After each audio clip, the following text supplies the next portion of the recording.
Repeat after me.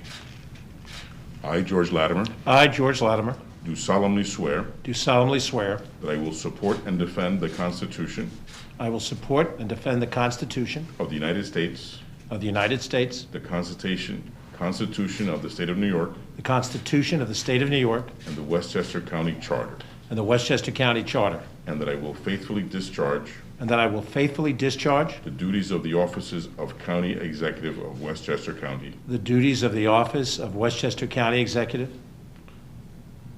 of Westchester County, so help me God. so help me God. Thank you very much, Your Honor. Thank you. Thank you very much, Judge Quinones, and also Judge Minahan, for your role being here today, and of course to John Nona, our county attorney, who served as MC, and to all of the wonderful people that have contributed to this effort. Let me begin by wishing all of you and your families a very healthy and a very happy New Year 2022. 4 years ago, we held this ceremony in a large auditorium, attended by over 1,000 people. At this second inauguration, given the pandemic, we have seen it affect every element of our lives, and it seemed wise to hold a very different type of ceremony, one that allows people to remain safe from this prolific infection that now approaches its second year anniversary. Let me congratulate my friend and my colleague Ken Jenkins as he begins his second term as Deputy County Executive. His was the first appointment that I made 4 years ago, and we have benefited from his skill and his talent every day since. Ken has been an integral leader in this team that we have brought together. I'm deeply proud of his work and the work that's been done by all of the outstanding officials on this team. Let me mention them by name.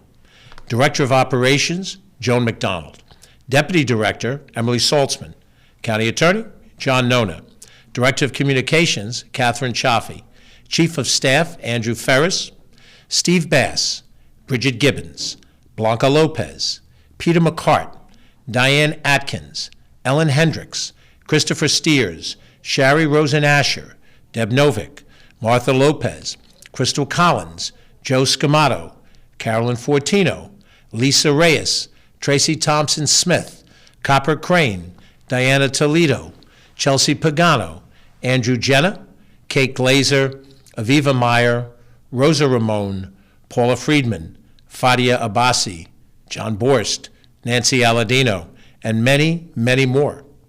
I tell you their names in a long, incomplete list because what we have accomplished in the first 4 years is due to a combination of their talent and their hard work, not the work of any one person.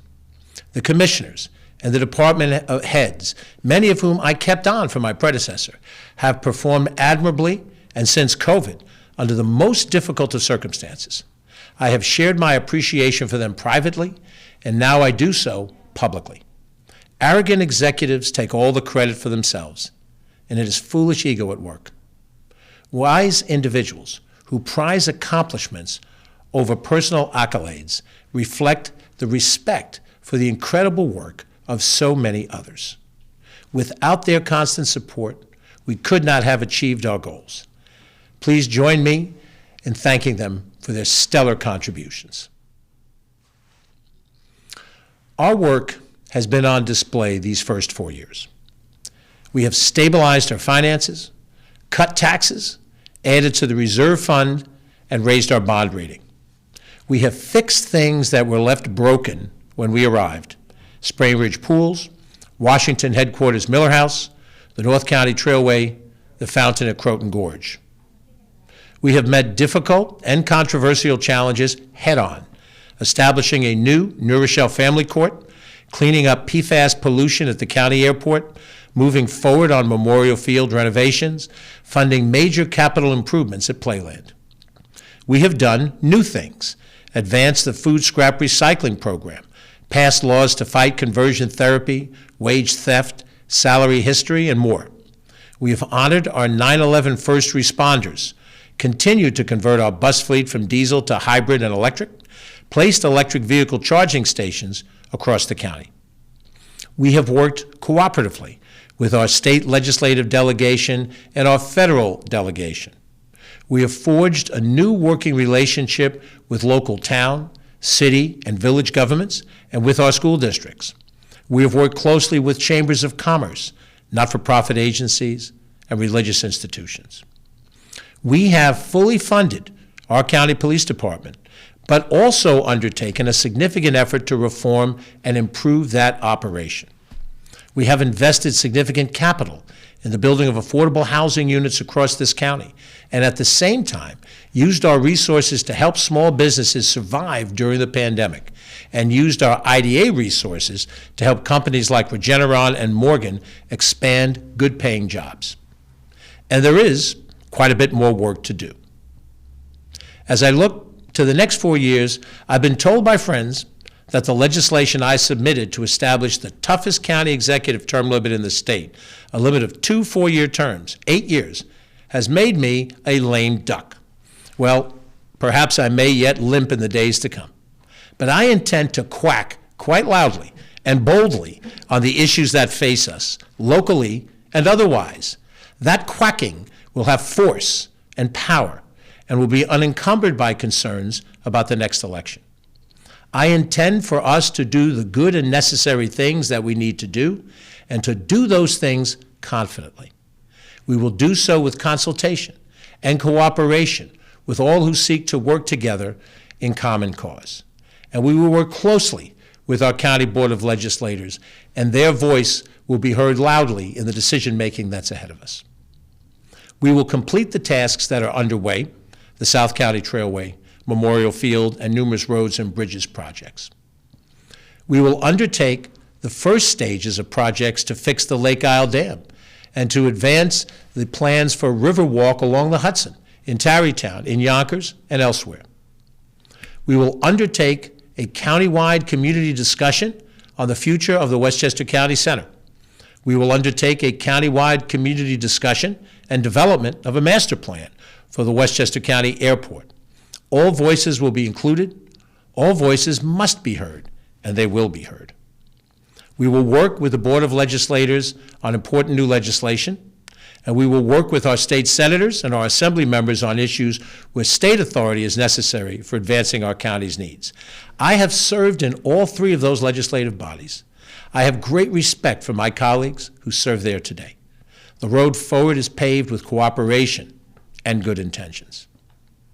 In all of this, we seek to work across partisan lines. We recognize that differences of opinions and philosophies exist, and that no one can silence the free American expression of ideas and opinions.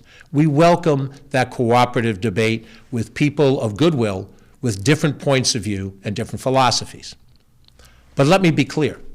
When we face opposition that is not based on principle, but rather simply to gain political advantage and power, we will call it out for what it is, and we will push back with purpose and vigor. We will not let the blessings of free speech and free thought be used to advance lies and conspiracies designed to soften the climate of objective truth so that violence may achieve what cannot be achieved at the ballot box. This administration will fight to protect democracy, the rule of law, and the right of the will of the majority of the people to be followed and not subverted by any angry minority willing to end democracy with force of arms and violence. It has been posited by some that government is the problem. I reject that sentiment. Government, in the hands of temperate, thoughtful people, is a tool to address the common problems faced by all of us in society. Government, since it is comprised of people, is as fallible and as subject to error as we all are, since we are all fallible, imperfect people. But government is the conduit by which common purpose can be achieved. In our government, important but mundane deliverance of everyday services, roads, sewage treatment, recreation, transportation, and important and lofty tasks, such as ensuring our essential freedoms. America is a blend of individual striving and purpose and community striving and purpose. It is neither one nor the other alone. That balance has gotten us 246 years along this road and will serve us well for the remainder of our years. As to COVID, as Lincoln said in his great second inaugural speech, referring to the Civil War, quote, "Fondly do we hope, fervently do we pray that this mighty scourge may speedily pass away," end quote. So do we hope for this pandemic. And I believe 2022 will see us finally make the progress back to normalcy that we all crave. But that normalcy will not come by wishing it so, or worse, by pretending that the pandemic isn't serious. We have tools. We must use them sufficiently to get ahead of the infection. Only then can we breathe a sigh of relief that we are through this. I believe we will see real progress by early spring if we stay the course of self-discipline and rational behavior. None in the scientific community can project with surety what will happen next. But we can be sure that phony cures and partisan posturing will keep us in this current condition when we purposely avoid doing the very things we need to do. I close on a note of realism. None of us is granted forever. Great athletes age and lose their skills.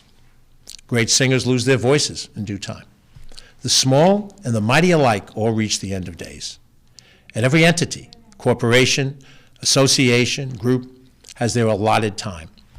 In this case, I'm fortunate. I know exactly the maximum time granted. 4 years. Not a day more, not an hour more.